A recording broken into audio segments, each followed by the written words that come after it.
Justice help line کے تحت ممتاز مذہبی اسکالر اور جسٹس ہیلپ لائن انٹرپت کے سربراہ راؤ ناصر علی جہانگیر کی یاد میں تعزیتی اجتماع اور قرآن خوانی کی تقریب مرکزی سیکریٹریٹ میں منعقد کی گئی۔ تقریب کی صدارت سربراہ جسٹس ہیلپ لائن ندیم شیخ ایڈوکیٹ نے کی، جبکہ اس موقع پر ممتاز سیاسی اور مذہبی رہنما قاضی احمد نورانی، ہندو کمیونٹی کے رہنما سنجے کمار، مزدور رہنما سید ذوالفقار شاہ، جبکہ سینئر صحافی فوٹو جرنلسٹ ایسوسی ایشن کے صدر سہیل رفیق، فلم ٹیلی ویژن جرنلسٹ ایسوسی ایشن کے پیٹرن ولی اللہ خان، جسٹس ہیلپ لائن کے جنرل سیکرٹری حارث امین بھٹی، میری پہچان پاکستان کے سربراہ ذیشان ایوان، مرحوم کے صاحبزادے آفتاب ناصر جہانگیری، قریبی عزیز حاجی اشرف، اعجاز ولی اور شکیل احمد سمیت دیگر نے شرکت کی۔ مرحوم کی دینی اور دنیاوی خدمات کو زبردست خراج عقیدت پیش کرتے ہوئے مرحوم کی زندگی کے واقعات پیش کیے گئے۔ اس موقع پر ان کے صاحبزادے آفتاب ناصر جہانگیر نے کہا کہ وہ اپنے مرحوم والد کے مشن کو آگے بڑھائیں گے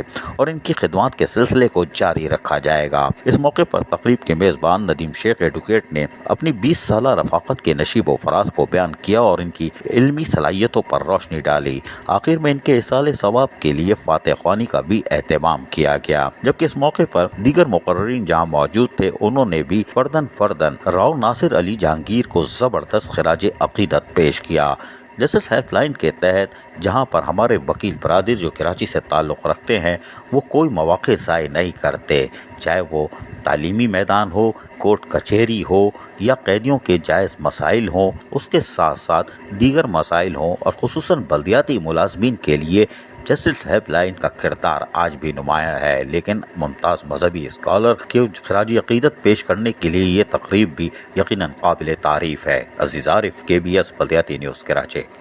ایسی ہی خوبصورت ویڈیوز فیوچر میں حاصل کرنے کے لیے ریڈ بٹن پر کلک کر کے اور بیل آئیکن کو پریس کر کے ہم سب کے سبسکرائبر بننا مت بھولیے۔